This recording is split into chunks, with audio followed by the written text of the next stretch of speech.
من الشيطان الرجيم بسم الله الرحمن الرحيم ثم الصلاة والسلام على أشرف المرسلين وعلى آله وصحبه أجمعين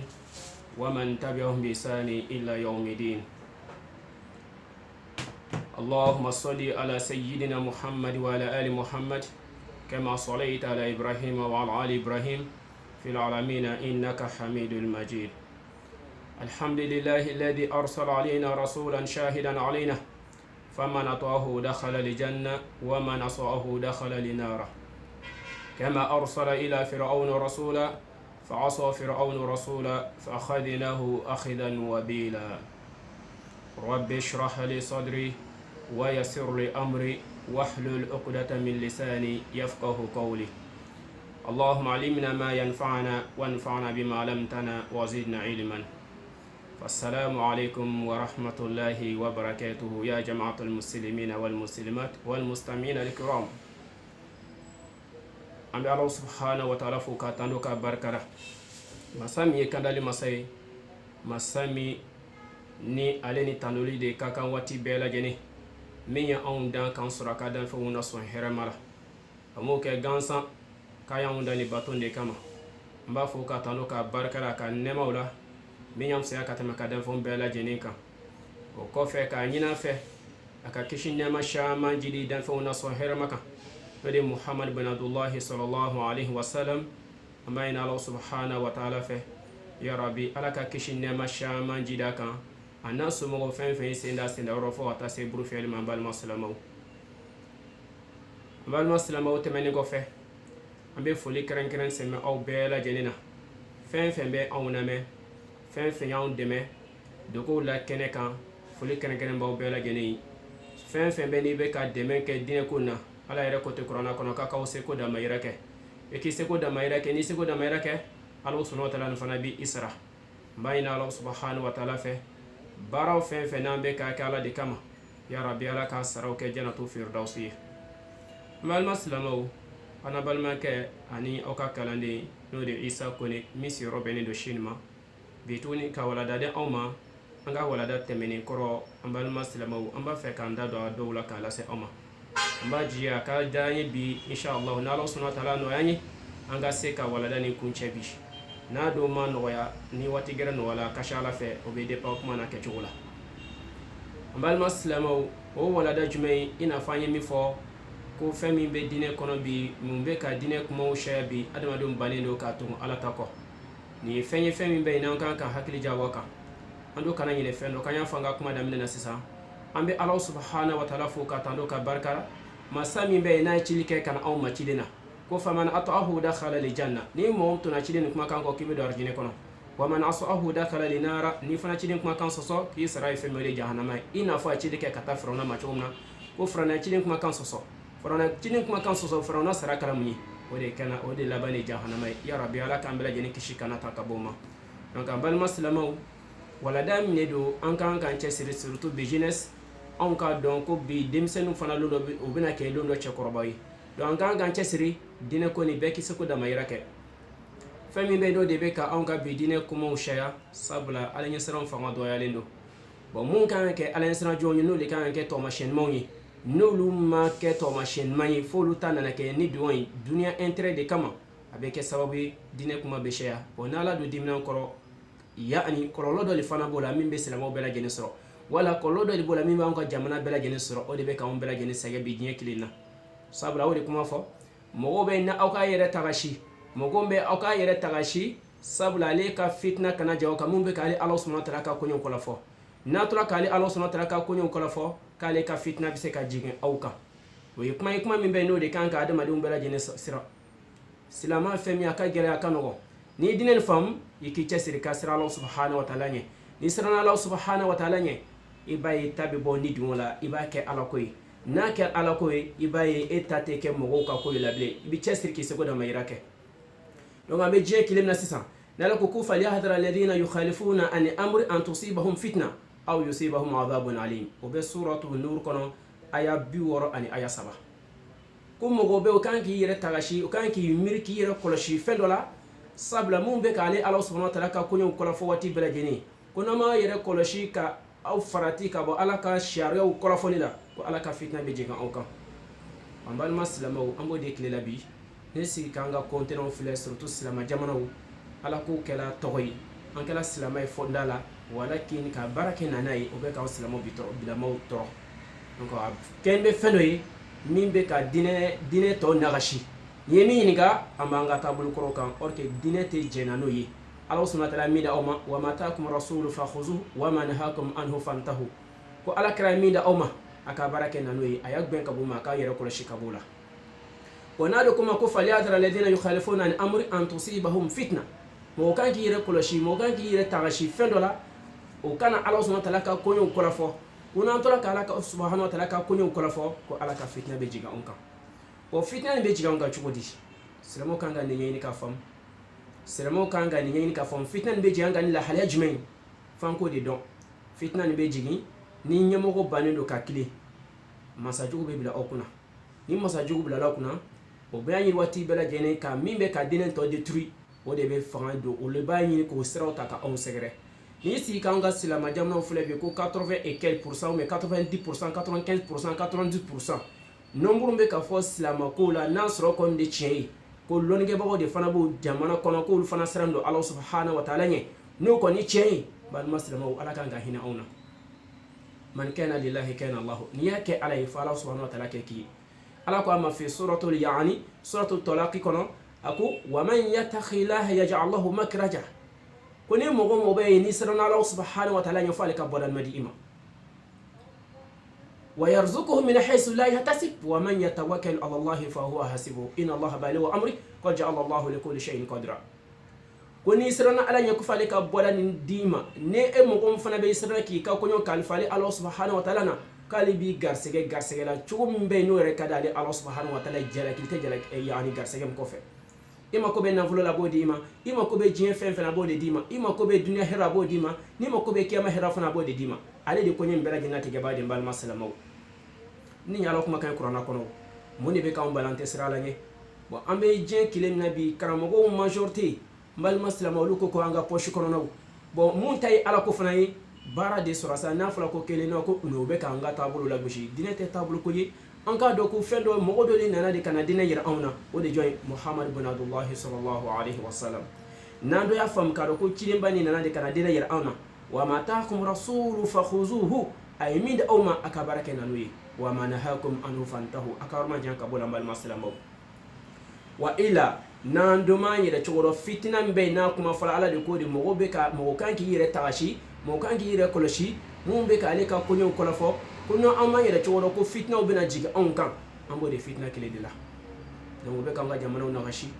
an be min ɲini bɛɛ lajɛlen fɛ mun be k'an be tun kɛra ka yamaruya kɔ aw ka seko damayira kɛ madama n'aw b'a seko damayira la a ka ca ala fɛ mun be n'u de be mɔgɔw kɔ kunfun be n'u de be kalankɛbagaw kɔ akashala fe jiede karamugo botala aw mun fana ko ka betun kawlu subhanahu wa ta'ala kawlu rasul ala kra kuma kanko balma silamaw ka kuma filan bela jeni to nyogona akashala fe ni kunfun sira ka cien amba jigiya ka fo nu de jama shala akashala fa la bise ka hina awna donc on yoro de kama on nan ka be jinesiya an karamugo botala mo fo ko barkada an fana kan ka laje chugo bela jeni an kan ke lundo che korban mai o do che korban mai an kan sego da mereke wajulun mo be tebla ko chokoro ka ke wajulun be tebla ko fo chokoro ke si ka keta be jien don de be binisi ka réseaux sociaux la je olu l'état de be jien don gudu a bela jen la nyini munye ko anga poche kono ka fa bona do kelati ban maslama mu fana be na dine fam tier la munye kuma kira kuma kan munye Allah subhanahu wa ta'ala kuma kan corona kono na do don afana ka se ko de mayra ke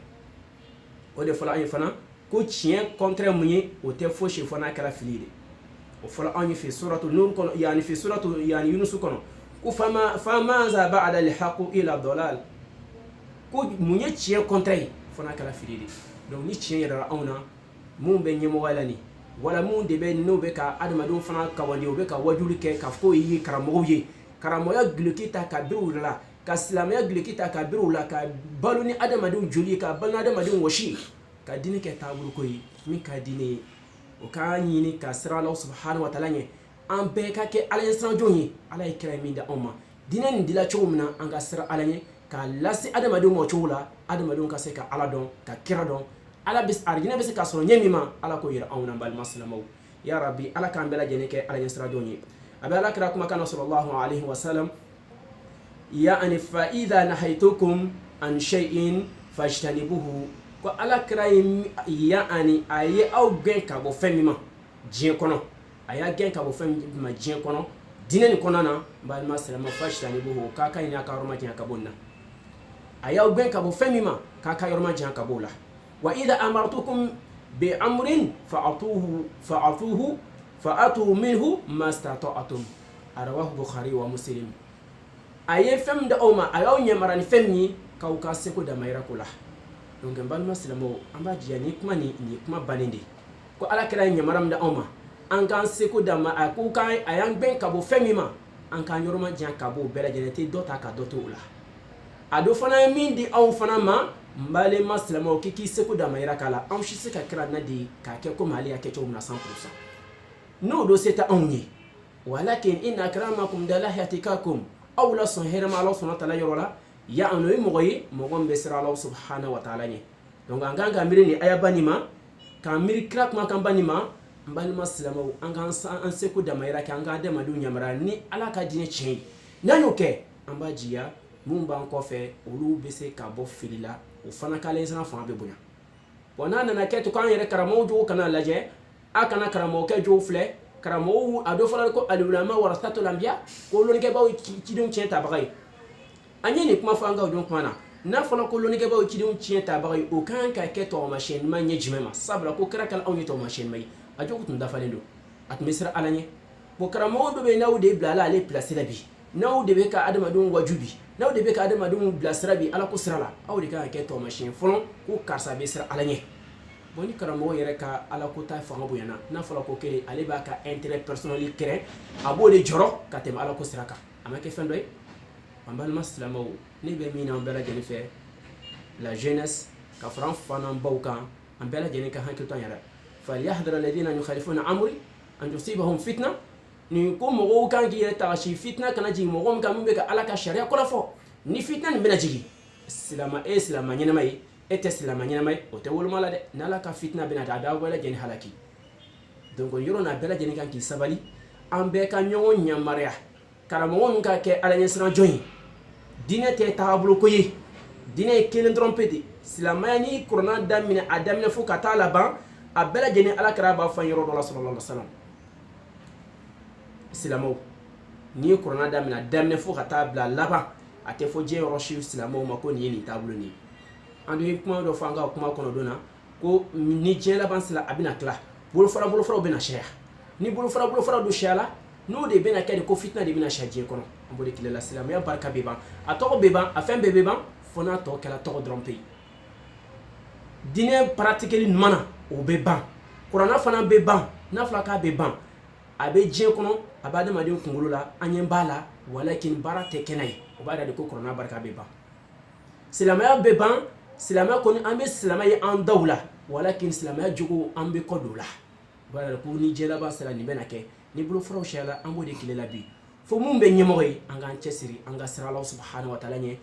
ka kay alensiran bawiye ka an seko da mayira ke ala ko chien ko nyefo da madonyi ka poche kuno ye ko tuji na anyuke anyan jigi seme ka ala ta'ala se chien rela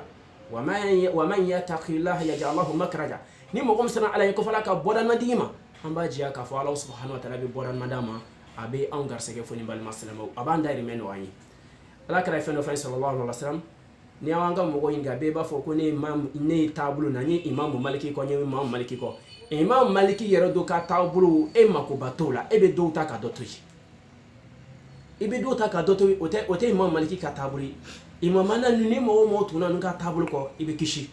ay feno fa imam maliki ka kitabula ko di يعني وقال رسول الله صلى الله عليه وسلم تركت فيكم أمرين لن تدلوا ما تمسكوا بهما كتاب الله وسنة رسول الله صلى الله عليه وسلم يوم إمام مالكي مكان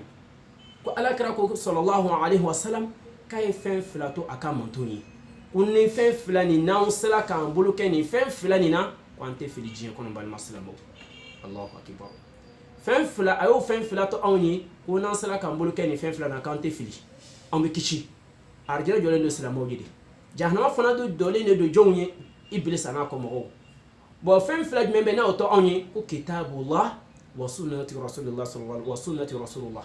alayka tabulu qur'ana bani ani akatabulu donc ambal maslamo do ni si kan ko jatimine bon anka jamano yere kono be ni min ko ambe dine fo ko nunye sunamo yi sunamo be kele mo su do bre amba telefona de la ina fo ala kara fo nyemma ni si ka jatimine ke ala kara nyamara de awma ka fo ko adamadun aw mun ya ale sran jonya aw ka chesiri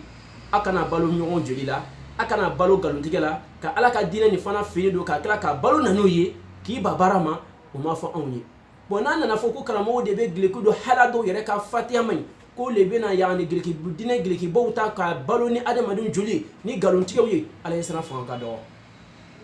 mbal maslamo ala kara fem fanye enyina na ala kara kuma kanko ay min da ma corona ko nyina mboko akoma ko antu na ale fana ka tablo ko mbal maslamo kan te fili donc angan chesiri ya rabbi ala ka dire fam ko madam bela jenima on ta te tablo la bushikoy walakin dina tien fam be kan chesiri anko de lase ambe ka ke ala sran joni ambe kan chesiri anga ke ala sran joni nan ke la ala sran joni mbal maslamo fendo be ibai ala be hina auna ya rabbi ala ka dine fam ko madi on bela jenima ambo ina Allah subhanahu wa ta'ala fe abibu na basi ka fato la ifen shama de fanyi ala ya de kama ala ko qur'ana ko muhammad ma attabi'u ma unzila ilaykum min rabbikum wala tatabi'u min dunihi awliya qalilan ma tadhakkarun ayu fanyi fi suratul araf aya sabala kibe to gun fe no fe min be ni masaba yi mina jinkadi ima mogo mu be wala jiede mu be wala juharum temene nyen fe no de yani ahlul kitab olumu te fe no be to gun ni jono fe olu ka dina ke nyami ma ke chesiri fana kana so ka keti fiu ne masaba ye mina jigi ma ke ka to ko o be suratul araf kono aya saba donc ado fana ni ba fe ale fana ko de ladi aka mantoma nan do kala ka mantona so harema yanga ka to min na jigi da kiraban ma ay samira auna anga chesiri anga to ko abaka kitabu do kono akuma kandola ko laylahu kan naharuhu ko ikado ale ka dineni ayakli ashufra ma gbelendo ina fakli frama be chumuna donc ambal maslamo ya rabbi ala ka dine fam ko madam bela jenima ala du kama wa hada alkitabu anzalnahu mubarakun fattabihu wattaqu la'allakum turhamun ala ko kai kitabu ban najiga oma qur'ana ban najiga na awma de ni barkai mbal maslamo kanga baraka nay anga tu qur'ana nga nyamariya ko kuna tuna ali qur'ana nga nyamariya ko ala skira yiminda awma qur'ana ban kono kuna yo kai bal master ko kasra alanye wonan kala ala insra jo ko la ala na boda da maliki maduna ala be hina auna na nyi dota na ka doti esi na fami fola ni ambulance ko srowa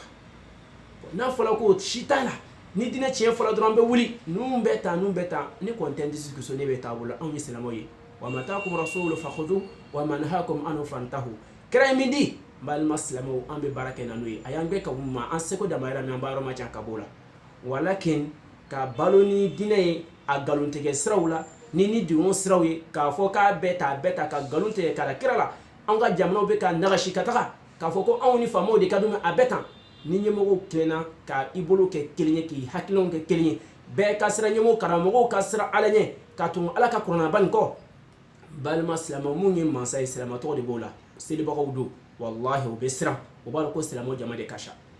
bonando bano de mari do kota do benta do bugo ka intérêt defa do yere makota ala ko labile islaman to de beta mumu ka ala kota wala ebo lula jaka uluta ofana la danga ire nini doin ka fo ko sharai bona kala ta be ke chugudi orge ko fama ba'dal haq ila dalala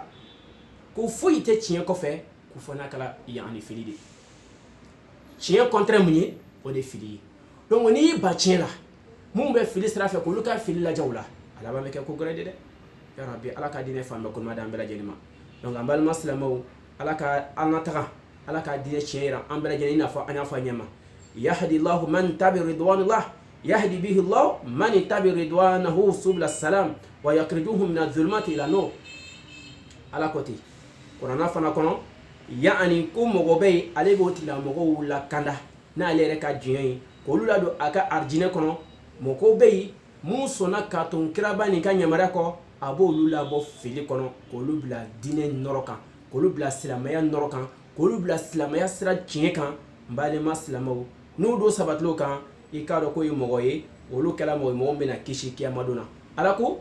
ni ale ka sira kilen kan ka tun ale ka sira ko donc bela gene qur'ana kuma kan an kan ce sirka do ala du kama ila nur bi idni wa yahdihim ila siratal mustaqim abi mogo la kana ka da ka sira kan mogo min be ni asira la ni ande bela gene kan ki si kimirin ma ka sira ala subhanahu wa ta'ala ne ala de kanda join kanda masai ale de be joni na kanda mogo mi kadai abe mogo la kanda mogo mi be ni asira ni ka fo ki ba fe ka ton kanda sira ko ala de bo o ila kanda ki sabataka walakin ke tu ni jongo no fe ke de fana be ka de madum waju kata ma wati brejane ka interpersonal kama mangom be ka share karamo ere dama ni nyongo che ala ko kuma ere te ka fo bli qur'ana ere kuma kan te ka fo bli fo on ka interpersonal balma salama wu akmo be shaya o ne ka ke sababu yi an ka jamana be ka teme na shira kata o bela jeni kan ki si ki hakili jarabo ka fo madam anada mali kodo ale ka sharia la madam anada mado yi kodo ale kuma kauna kan ba ka tumo ala ni don no fe ko fala ka fitna ka jiga on kan ni adama de muslimo major to sala ki sigi ki miri ni ma ka to bi ka ta Allah subhanahu wa ta'ala ma o de folo ayi qur'ana kono de nan kala tubi fen ka ta Allah subhanahu wa ta'ala ma ka ala ya fama deli Allah subhanahu wa ta'ala ko li abe yiri don sulo on kan abe jide on ma abe nanfolo de on ma abe dim de on ma abe la no de fa ka mo yi aka to bi ka ta alama na to bi la ka ta Allah subhanahu wa ta'ala ma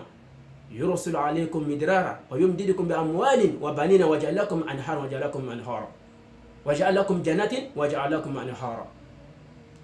أو دفو أكام مغوي أو كات على يفرم دلي ناكلا تبي فين كات الله سبحانه وتعالى ما الله سبحانه وتعالى بي أو حمنكو نغيا أبي دين دي أو ما أبي نفلو دي أو ما أبي أو حمنكو بلا جنين نغيا أو ما كوبي فين أبصرو دنيا أنك يا مفنا بالما سلامة يبغى سلامة أنك دنيا فهم boni bela jeni sira de be onye an ko kan be banka to no fe ale ni sira talabli an ba soro chodi je kono na woni de woni woni be kan bela jeni sege bi donc jati no amako be fendo la bela jeni gange hakil to ala nan sira ka hakil to la nyogona an ba jiya ka fo insha Allah subhanahu wa ta'ala ala be hina sila mawla ya rabbi albila ala ka dine famme ko ma da bela jeni ma ay fendo fo an qur'ana kono wa atiu laha wa atiu rasul la'allakum turhamun ko auka tumo ala anaka kirako ko nawke akashala fa ala be hina aula boni do tanaka dotoy ni afo no ni beni l'arranger ne be dinke ni tani l'arranger ni makotola bona be keta kuma be shade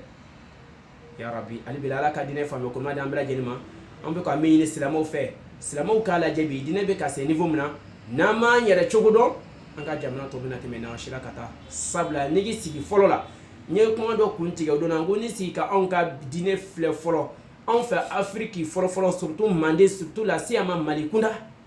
dine tme nyemma karni folo ko dine na on de ka jamana kono ni dine selam fait karni folo la anga fe no fam dine fam yali tuma se niveau na o wati olu tuma se ka fe no chien do jongo ala ni kraka nyamare nte kraka nyamare mais munye dine la sol ma olu yake dine ko o ta do ka fo ko filisrado o dumenu kan fo ka taso ka sayama ala de yafa mam masai akasha ala fa ala be ka hina wala ala bi yafa luma bo amu be wala bi on na dinya chie on ye be chie be la gena an bani be ka to ni di on no fe amma ko ta la fiu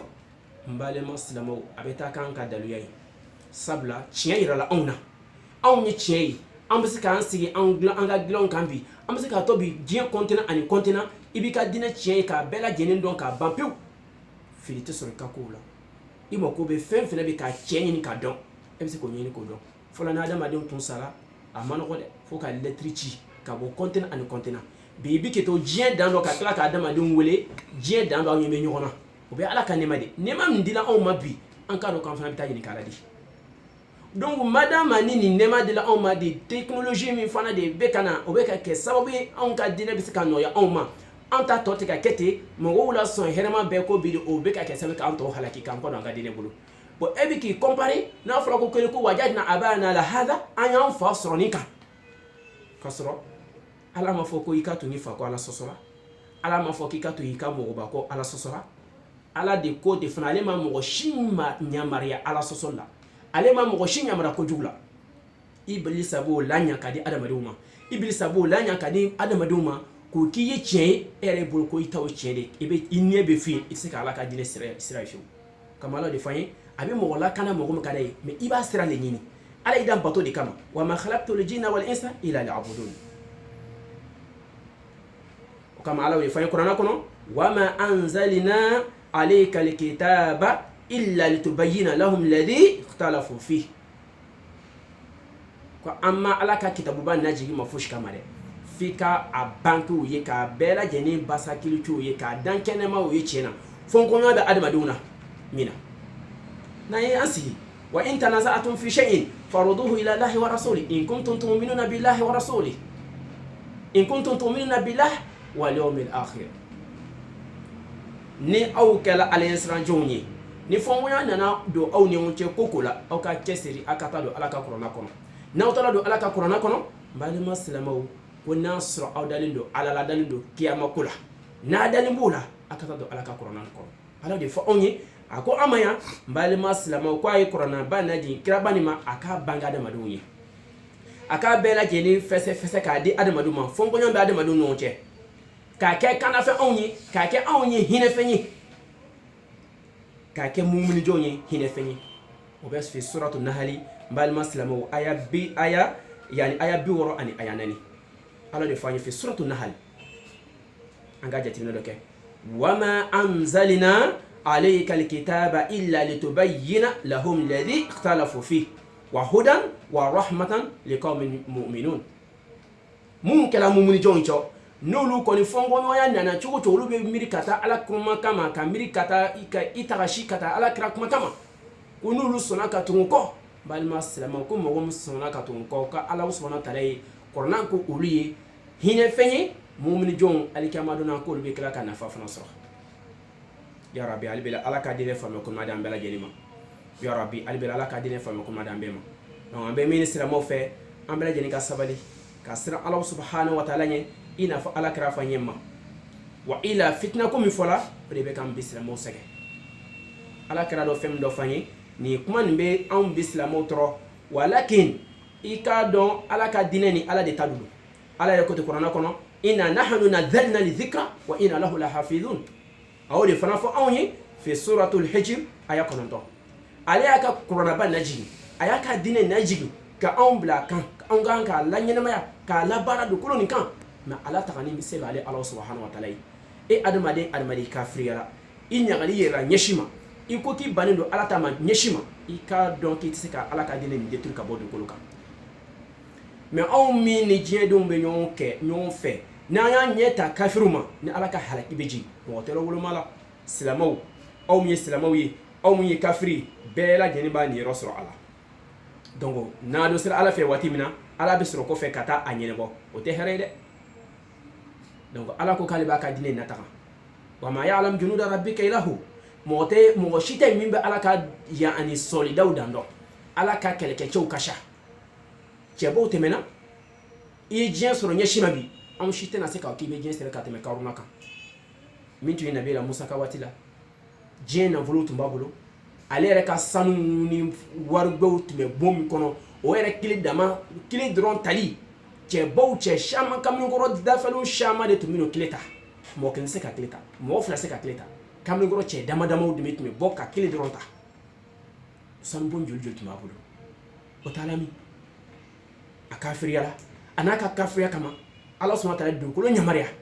a ye nkalon tigɛ ka da nabila musa la ala ye dugukolo ɲamariya a bɛ ka jigin du jukɔrɔ surtout dɔw b'a fɔ an ye kisati dɔ fɔ an ye ko hata al'an a bɛ ka jigin du jukɔrɔ ka taga e balima silamɛw o tɛmɛna firawuna fana tɛmɛna o min kafiriyara ka ɲaga yɛrɛ fɔ ale yɛrɛ ko k'ale ala ye ko ale ye ala ye donc balima silamɛw o firawuna bɛ yen a bilala ala ka diinɛ na adamadenw kan ka siran ala ɲɛ i kɛla cogo cogo duniya kɔnɔ i kan ka dɔn ko dan bɛ fɛn bɛɛ la ko kullu man alayha fan fɛn bɛɛ lajɛlen bɛ ba dugukolo kan fɛn bɛɛ lajɛlen bɛ ba dugukolo kan an kana yani diinɛ kɛ fɛn ye n balima silamɛw k'a fɔ ko nin b'anw n'arrange an ka nin t'anw n'arrange an b'an sen bɔ nin na diinɛ t'o fɛn ye dɛ fo silamɛw de kan ka ɲɛɲini ka nin faamu k'a dɔn ko diinɛ tɛ nin fɛn ye anw nana sɔrɔ nin bɛɛ tan nin bɛɛ tan nin bɛɛ tan non non non mais ala kira ye fɛn dɔ fɔ anw ye sallallahu alaihi wa sallam lon dɔ la n'a ka sahabaw segintɔ la a ye mun kɛ a ye diinɛ nin lasela sabula fala ko al-yawma akmaltu lakum dinakum wa raditu lakum islam madina ko islam madina ndafala ka tomato ko febli aye dine bela jeni wala ka di awma ka ka seyani fi hujjatul wada islam nyini ka ay sahabo nyini ka fo essayer dine la se awma sahabo ya kon ko dine la se la shiya sabako Allahu to shahid ko ala be sharia dine ne ka sahabo ya kon ko dine tomato ko fe ni ya bela jeni la se ambali maslamaw anga miri ka tun kira ka nyamariya ko odo kala wati min asigin to lando la yamuke yani an Abdullah ibn Mas'ud ay hadisa min kali radiyallahu anhu khatul lana rasulullah sallallahu alayhi wa sallam yawman khatam thumma qala hadha sabilillah thumma qatu khututan an yaminihi wa an shimalihi thumma qala hadhihi sabil كل سبيل منها الشيطان يدعو إليه بل مسلمه رواه أحمد أقوى ما تقولش عبد الله بن مسعود حديث من قال أقوى ما دي قال كرا صلى الله عليه وسلم لندولا أي سيجا كاسابو تلا أي تردوشي أي ترمشي أكو كوني مفلني ni ala ka sira dine kilende ni on ba kala je do fatiha kono ko ihdina siratal mustaqim ala on sapati sira ka sira mi sira kilende sira jme ni kolo no de islam ay sira yi arjina la rutal de mumni ako ko ni mi fle ni ka betu ni sira ngo ko kichi sira de ni sira kilende ni ne ka sira ala de ne nyamara ni sira ne betu ni ka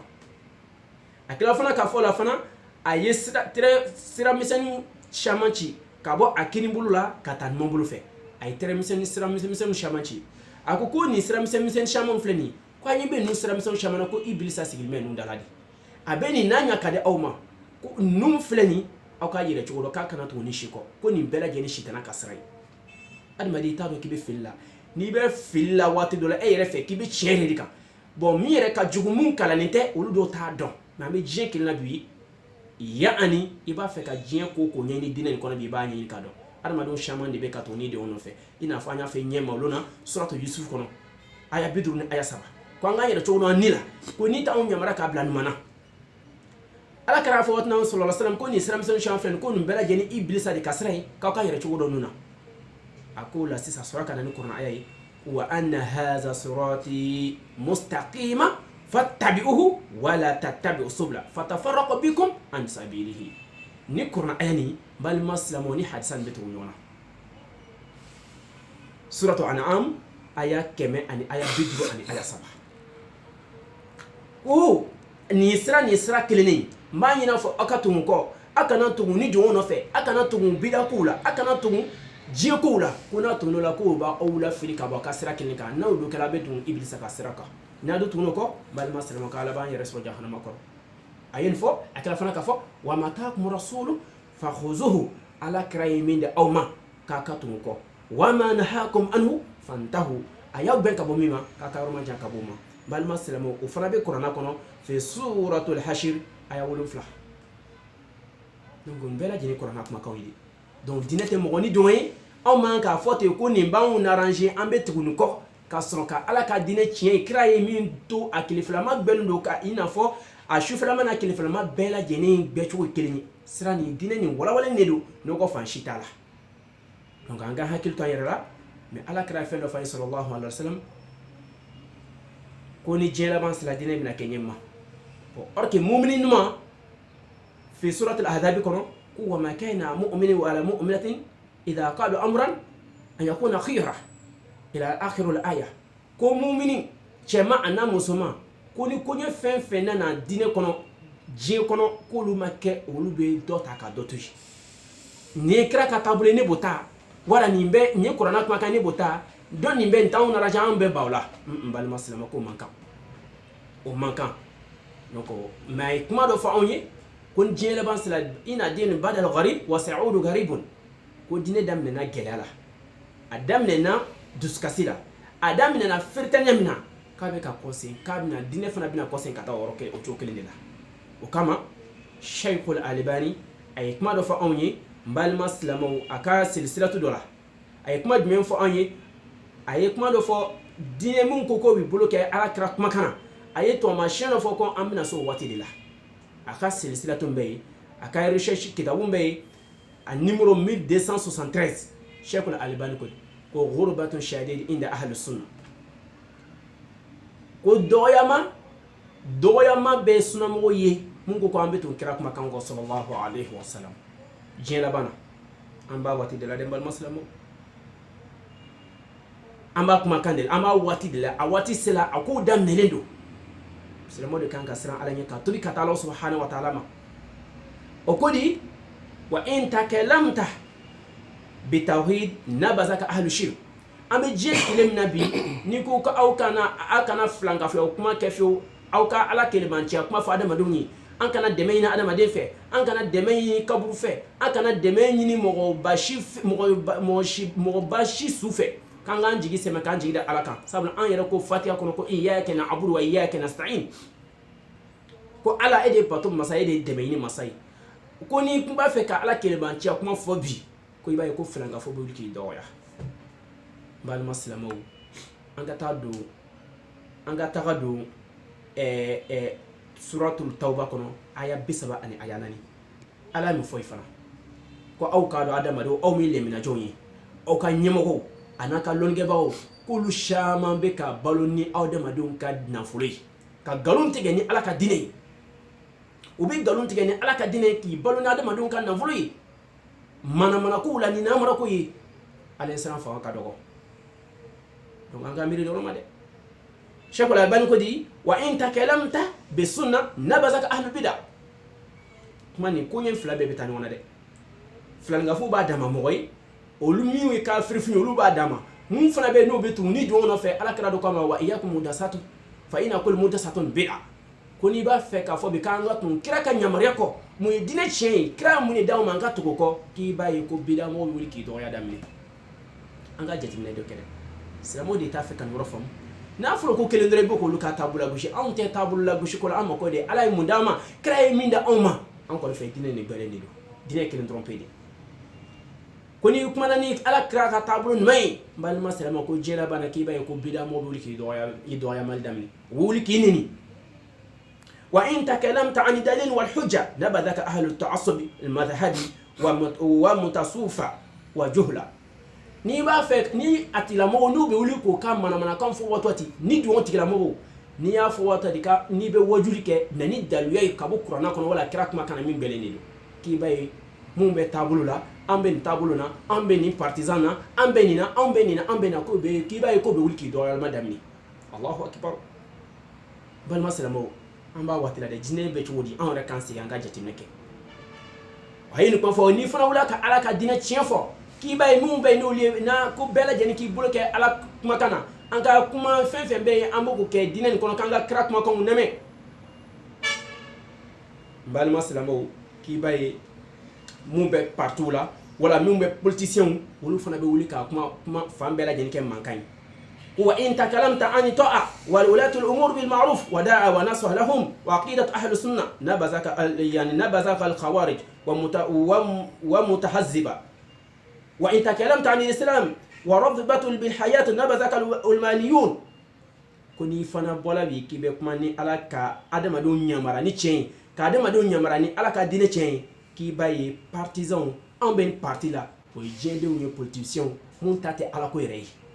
ول بول كي دو مادام ني ولا ان بين ان كان فوي كتي ني على كا كيتي تمينا بارك الله دو كما وان تنازعتم في شيء فردوه الى الله ورسوله ni fongoya nana do aw ni koko la aw che koko la aka wuli kata ala ka kitabuma na on ka silama on ka jamano de kala ka on majorité de silama ye wala 90% wala 95% musulmans o be ke jamana na soro ko silama ko ni che muna silama shara se kala bara bo ko ni lula ka la ka dire che fo ibahi o be wuli do wuli ki jo nous sommes le pays de élasticité on y pays de laki ambe ka like ko kuma fo ne de ko de ala de ka dine de wa ala ka shara blani ni do wala jien mogo do ka shara blani ni do ko ni wala ke ba ala ka dine chien fo ko aka dine chien ni ka don muni shara dine kono muni kra kuma kan dine kuma yi mu fo na shara yi mu fo ni ko nyina ko ni kuma fo bi ko jela ban sila ko ni be ni kuma fo ko be wuri ki do madam ni amba ki la me chukoti bal maslamo de kan ki hakil jabona fo nga tubi kata alama an bɛɛ ka kɛ tubujɔnw ye mun bɛ yen n'a y'o cɛsiri n'u ka ala ka diinɛ nin faamu aw ka seko damayira kɛ mun fana bɛ yen n'a o ma faamu il ne fait pas tard dana waati ma tɛmɛ fɔlɔ an b'a ɲini ala fɛ ala ka n'olu bɛɛ lajɛlen sɔn hakilimana n'ala y'a n'olu bɛɛ lajɛlen sɔn hakilimana karamɔgɔw bɛɛ k'i sabari ka siran ala ɲɛ ka an bolo kɛ ala ka kuranna na mun b'an kɔ mun bɛ karamɔgɔ ninnu kɔ kalandenw bɛ aw lamɛnna kunfinw fana bɛ aw lamɛnna n balima silamɛw i b'a ye olu bɛ siran o bɛ tun ala ta kɔ sabula aw yɛrɛ kɛra taamasiyɛn ɲuman ye sabula ko kira tun kɛra anw ye taamasiyɛn ɲuman ye donc n balima silamɛw o ko la sisan ko nahan yaani ko o ye kɛlɛ ta o ye haribuna bi ilamu almasmu n balima silamɛw ko ye minnu bɛ tun kira ka yamaruya kɔ k'o y'o kɛlɛ lahalayaw bɛɛ lajɛlen na o y'o kɛlɛ journaliw la o y'o kɛlɛ ni mankutu camanba ye n balima silamɛw o y'an kɛlɛ diɲɛ fantan naani bɛɛ lajɛlen na o ko man hum hawla alladhina tamasaku bi kitabillah wa sunnati rasulillah sallallahu alaihi wa sallam n'i sigi ka diɲɛ filɛ bi n'i ko i bɛ diinɛ kuma fɔ o b'a fɔ ma k'i ye terroriste n'i ko i bɛ diinɛ labaara bi e de bɛ filɛ bi ko aw ye mɔgɔ kasabɔlen ye n'i ko i bɛ diinɛ labaara bi ko ninnu ye ko lagɛlɛntigiw ye ala kɛra kumakan de don sallallahu alaihi wa sallam o kama ko an ma la sisan ko an k'a dɔn ko innal islama bada ghariban wa sayaudu ghariban kama sayaudu ghariban kama bada fatuba lil ghuraba qila man hum ya rasulullah sallallahu alaihi wasallam qala alladhina yuslihuna idha fasadu nasa Allahu akbar ako ko silama dire ndamina de yani gɛlɛya la a daminɛna tɔrɔya la ni ma tɔrɔ la kira tun b'a fɔ de k'a ma se ka mɔgɔw fara ɲɔgɔn kan mankan kɔnɔfɛ ko fɔ mankan geriboniw mankan dɛsɛbaatɔw mankan bolokolonw ko a y'olu dɔrɔn dama fara ɲɔgɔn kan ko donc ko silama ko de ko tɔgɔ de don donc kira de ko ale ka diinɛ nin daminɛna tɔrɔya la ɲɛma ni ko bɛ diinɛ nin na baara ale ye tɔrɔya min sɔrɔ a ka sahabaw ye tɔrɔya min sɔrɔ diinɛ daminɛ na ko ni diɲɛ laban fana sera ko sayaudu ghariba k'a fana bɛ kɔsegin o cogo kelen de la donc ni ko bɛ diinɛ la baara bi malima silamɛ k'i bɛ sɛgɛn t'an b'o de tile la o kama dɔ ko a ma la sa ko kisi arijinɛ tuba ko de bɛ mɔgɔ ye mɔgɔ min bɛ yen n'o sera ka nin tɔɔrɔ muɲu mɔgɔw bɛ yen n'o sera ka nin tɔgɔcɛnw muɲu mɔgɔ min sera n'o sera ka n'u sabotage muɲu mɔgɔ bɛ yen n'o sera ka tun ale kira kuma kan kɔ sallallahu alaihi wasallam sabula ka saba yen ko jɔn ni ko mɔgɔ bɛ yen jɔn de n'u ye ko ni diɲɛ laban sera mɔgɔw bɛ yen ni mɔgɔ min sera ka tugu ne ka yamaruya ninnu bɛɛ lajɛlen kɔ ni diɲɛ ɲɛmɔgɔw tiɲɛna waati min na diɲɛ ɲɛmɔgɔw tiɲɛna mun ye diinɛ ɲɛmɔgɔ n'olu fana tiɲɛna u ye bana ka tun ala ta kɔ ka tun kira ta kɔ ko fo ka tugu ni jɔn nɔfɛ ko n'o bɛ kɛ waati min na cɔ n balima silamɛw mɔgɔ min sera k'olu kun ka muɲu ka tɔɔrɔw muɲu ka o seko damayira kɛ n balima silamɛw ko olu filɛ ko tuba arijinɛ so bɛ olu ye yarabi ala k'an ta kɛ ten donc nin ye fɛn min bɛ yen n'o de ye silamɛw de kan k'a ɲɛɲini k'a faamu n'an ye nin faamuya an kan k'an ta ni an bila dɔn diinɛ nin kɔnɔ yarabi ala ka diinɛ tiɲɛ yira ne na aw bɛɛ lajɛlen na halisa diinɛ tɛ fɛn ye k'a fɔ ko an y'an fa sɔrɔ nin kan faw ka ko tɛ dɛ n tɛ jigin an fa dɔw la wala n tɛ jigin an ka mɔgɔba dɔw la ka sabu k'o ka dɔnniya hakɛya ye o ka dɔnniya hakɛya ala de b'a dɔn o ka dɔnniya hakɛya o tun bɛ tiɲɛ kan o tɛ tiɲɛ kan a dɔw an yɛrɛ t'a dɔn k'a fɔ ko ninnu tun ye kira kumakan wala o tun bɛ suna kan wala o tɛ suna kan an tɛ se k'o dɔw latigɛ maa dɔw bɛ yen kisɛ de don a dɔw fana tun bɛ o seko damara tun bɛ o b'o kɛ ala ko na o tun b'o kɛ kira ko na mais anw de olu mɔgɔbaw ta bi k'olu bila place gɛrɛ la k'a sɔrɔ olu yɛrɛ ka laɲini tɛ an bɛ ka balo n'olu ye an bɛ balo n'olu tɔgɔ ye an bɛ balo ni silamɛya yɛrɛ tɔgɔ ye k'a sɔrɔ n'i y'a ɲininka u b'a fɔ ko wajadna abana lahaza ko an y'an fa sɔrɔ tan nin ye kuma in de kuma bɛ yen ni silamɛw de kan k'i yɛrɛ cogo dɔ la ka i yɛrɛ kɔlɔsi o kama ko n y'a tigilamɔgɔ ɲininka diɲɛdenw ɲininka wa idha fa'alu fahishatan qalu wajadna alayha abana wallahu amarana biha قل إن الله لا يأمر بالفحشاء أتقولون على الله ما لا تعلمون alors de fois en Coran akona dem bal maslamo suratul a'raf verset 28 aya muga ani aya shigin suratul a'raf ko mo gombe to ni do no fe mo gombe ko jugu ke ni ado nyini ga ko ba fo ka anyon fa soro ni ga anyanga mo ba soro ni ga ala ya nyamara nanai ala ko la Coran ko aw be ka fenfo fen be no donya de ta o fe ko ala ta adama de shin nyamara kibla ko jugu kella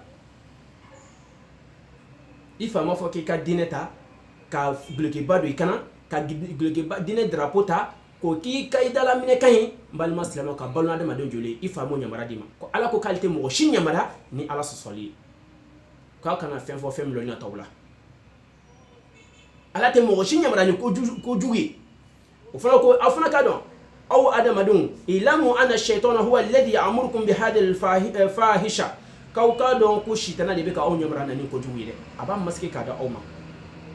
kama o de fo ala yi madama ni ne gben ka bo arjina kono nun kama adama na juro kama ko mbo bela jeni na fili mbo bela jeni na fili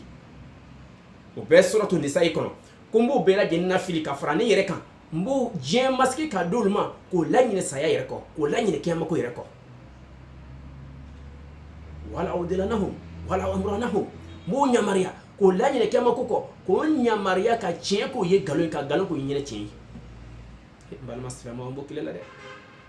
o kanka don inna ash-shaytan ya'idukum al-fikra wa ya'murukum bil fahsha ika do ko shitana o de femi be na timinan kadi awla abawu nyamara ni ko jukeli atiminan kadi o ya ka leini ni ka ba on bela gena filika faraire kan sabla ala ya bon nema kono on di kama donc adama do ni kan ka mbiri nyoroma ambe kan ga sira Allah subhanahu wa ta'ala ni donc ambal maslamo ka jati no ke ala yi mankutu shama fo mo gombe no lube tum ala kira kuma kanko ikado ko ala subhanahu wa ta'ala la tawliye abode fa onyi ko ni mo gom tuna ala kira kuma kanko alikama do na lube ke jonyi mo gombe ke ala kidum signoni ani aka sahabo ani aka sedu furu signoni ya rabbi ala ka dine chen bira mbela jinna ala ka yani mun ba fo kanu be tabulu ko la o ambe ni imamun ko imamu maliki adedu ni beta mo be na ka dine fam imamu maliki imam shafi imam hanbali imam hanafi itawlo lo malken shila dine de be ka tanun de la bita sro ko shoma be benika famyali doni droni o difference be tem on yonche mais ire balo imam maliki ken fana ko di yani 188 à 877 ako amatodi man arada najatun fa alayhi bi kitabillah wa sunnati nabiyahu sallallahu alayhi wasallam kone mo bay imam maliki kuma kan fle anya numéro imam malik kone mo bay ni ba fe ka kishi alkamaduna fe ka to alaka qur'ana baniko ani kira banika sunna sallallahu alayhi wasallam donc amba jiya koni anga famna doke dinete ni beta ne mako be femna surtout la jeunesse on gan chesri mumbe ka balon an jeluni an washula ko lu barka odi kama do yere ba yini ka di kramo ma kasra fana babe kuna ale mako te ka dorme kenda fana bama ale be préférer ka ta di kramo ken ma ka te ma fana baka bal masalma kala mini ala du ba fi wato ki ka ale ala bato ki ka ale ala subhanahu wa ta'ala bato aba fati be ki wati la ki ka la fana ka hine masa flala iki masa fla donita anga hakil to yere la ni wala da fami be na faka bu kosebe surtout la jeunesse donc munye kira tuni ka tun kira ka nyamare ko nya wala da kuturba do yi kadama wala da me nikiwe numbe wala ibe kile yiri ka kala asika ba wala la sabla aya ushama de be kuma ka ala aya shama ba de kuma ka bona du ka makum mo aka mantum bebe do arjina kono ko fana kala mo mi yiba ika mantum bebe do arjina kono ko fana kala mo mi yiba sababu ya iniga ko jombi banka da jere kono fa man atani o tigi sona ni mo to nalika nyamara ko o tigi sona wa man asani faqad aba ni mo gomi ndoyi ale kuma kan soso ale kan nyamara soso man masra ki baka to ale kan nyamara ko ya rabbi ala ka dine chenira mbela jenina kama fe be na mba ke kan ga hakilto ala ka kitila fe jume ba kono silamaw awla de silamaw o de franye qur'ana kono nabi la ibrahima aka manton wol de ko silamaw o be fi suratul hajj kono ayala ba aya biwulun fila an aya shiki o kama alaykum ka se ko de maraka wajahadu fillahi haqqa jihadi huwa ijtabakum wama ja'ala alaykum min haraj millata ibrahima huwa samakum muslimin min qabl wa fi hadha liyakuna ar-rasulu shahidun alaykum wa takunu shuhada ala an-nasi faqimu salata wa atu zakata wa tasmu billah huwa maulakum fa ni'mal maula wa ni'man nasir Allahu akbar ko au ka seko da mayra ke ni ala ka dine chin au ka jihadu ke aseko da mayra wala aseko da maram ni ala ka dine ni sinzin aka ala ka dine ni deme ko ala ma gela fodo au ka dine na ka aye fam bela jini ke au yeboda wi so to am jien kile nabi technologie mo go be jien contenant au nyebe nyogona ala no ya do ka woni de ala bita anyin ga ne man bela jina wa amma bi ni'mati rabbika fa hadis ko ala nema kelen kelen fen dawma a bela jeni ni yale betake kama fula ko de fayde ko aw be make no de nabi ibrahimai ko de aw wele de ko silamo ka ko aw na linya de bal maslamo musa ya ka manton ko silamo isa ya ka manton ko silamo muhammadu ya ka manton yere fana ko silamo kira ba no ka yere man ko silama kide fen ko na de silama ko fe jme de yere kololi alay ika kiraw ye midima ika kinu ye midima ika tun ka nyamariya ko balma silama ko min do fana felo cho kinu na de ko no de lase awma ko beta ke shiriya madama nu na de kana ala kelima cha yira awna madama nu na de kana ala ka dine chen yira awna ko de bena ta ke awma shiriya ali kamadu no bena ta fo ala yemin da awma anya ala sulma ma nyamra do grade ko fanga seluke anga ala ka jagaw bo anga dine ni anga la taga anga seko da mayira kala ina fo kra da ma chogubna akatu ala ko nawtuna ala ko atuna kra ka nyamara ko ala ka neba be moy aka deme be moy mo mtena ala anaka kra ko kama ba fa yorola ya ayu alladhina amanu taqullaha haqqa tuqatih wala tamutunna illa wa antum muslimun aw min ala insan joni aw ka chesri aw min ko kay mumuni aw ka chesri sa kana na uta tige man ka sura aw ka silama ya madafa ya rabbi ali bilala ka dine famme ko madam bela jenima ne wala da yant ma fe ka dislamo ma bela jeni ke hakitu yirela ka do ko femle do la boucher côté anga dine la tabolo ko nan ko lu dabla ka damne qur'ana damne fo atabla labana ambal maslama wallahi tablo ko kuma te qur'ana kono dine ken dron petit wa matakum rasulu fa khuzu wa manhakum anu fantahu ala kalami damo ko aka baraka na gbe ka buma obe aka roma jan ka buma adu kama am lahum shuraka wa shara'u lahum nadin ma la bi'adhan bihi allah mu umo bena ni di won saka no la do dine kono afati la moyile ko ulu ka okuma ala de ka otira moyini ngawo mumba fe ka ni di won la do dine kono ko ulu ka batu sira gere da adama do na kasoro ala na ka kira ma min yamara do luma o kila do kala on to machine itna se katun arjinen itna se kadu arjinen kono nyeshima fi katun kira ka nyamara ko bal maslamo o fele fi suratul shura kono ayamu an ayakili